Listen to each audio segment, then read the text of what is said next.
Jean, chapitre 6, du verset 41 au verset 71. Les Juifs murmuraient à son sujet parce qu'il avait dit « Je suis le pain descendu du ciel ». Et ils disaient « N'est-ce pas Jésus le fils de Joseph, celui dont nous connaissons le père et la mère ? Comment donc peut-il dire « Je suis descendu du ciel » Jésus leur répondit « Ne murmurez pas entre vous.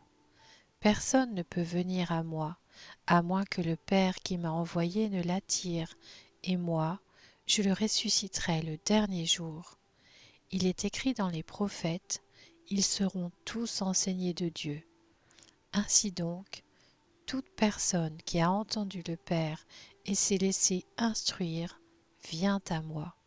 C'est que personne n'a vu le Père, sauf celui qui vient de Dieu.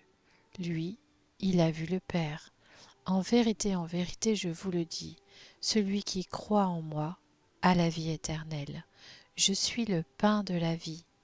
Vos ancêtres ont mangé la manne dans le désert, et ils sont morts. Voici comment est le pain qui descend du ciel. Celui qui en mange ne mourra pas. Je suis le pain vivant, descendu du ciel. Si quelqu'un mange de ce pain, il vivra éternellement. Et le pain que je donnerai, c'est mon corps, que je donnerai pour la vie du monde. Là-dessus, les Juifs se mirent à discuter vivement entre eux, disant « Comment peut-il nous donner son corps à manger ?» Jésus leur dit « en vérité, je vous le dis, si vous ne mangez pas le corps du Fils de l'homme, et si vous ne buvez pas son sang, vous n'avez pas la vie en vous-même. Celui qui mange mon corps et qui boit mon sang a la vie éternelle, et moi, je le ressusciterai le dernier jour. En effet, mon corps est vraiment une nourriture, et mon sang est vraiment une boisson. Celui qui mange mon corps et qui boit mon sang demeure en moi, et moi, je demeure en lui. Tout comme le Père qui est vivant m'a envoyé et que je vis grâce au Père, ainsi celui qui me mange vivra grâce à moi. Voilà comment est le pain descendu du ciel.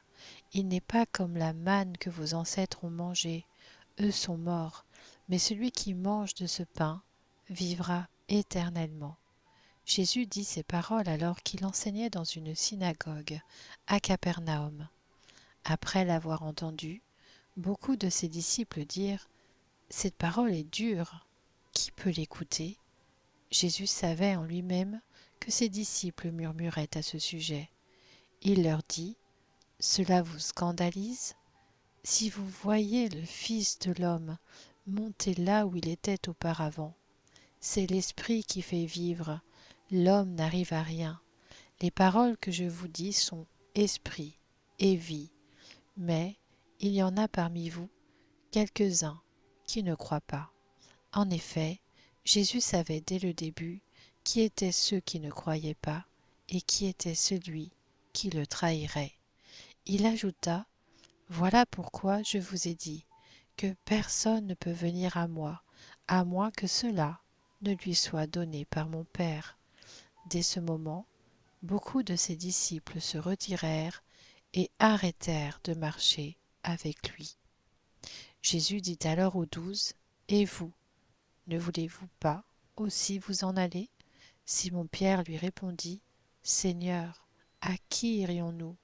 Tu as les paroles de la vie éternelle. Et nous croyons et nous savons que tu es le Messie, le Fils du Dieu vivant. » Jésus leur répondit « N'est-ce pas moi qui vous ai choisis, vous les 12 ? Et l'un de vous est un diable. » Il parlait de Judas l'Iscariote, fils de Simon, car c'était lui qui allait le trahir, lui, l'un des 12.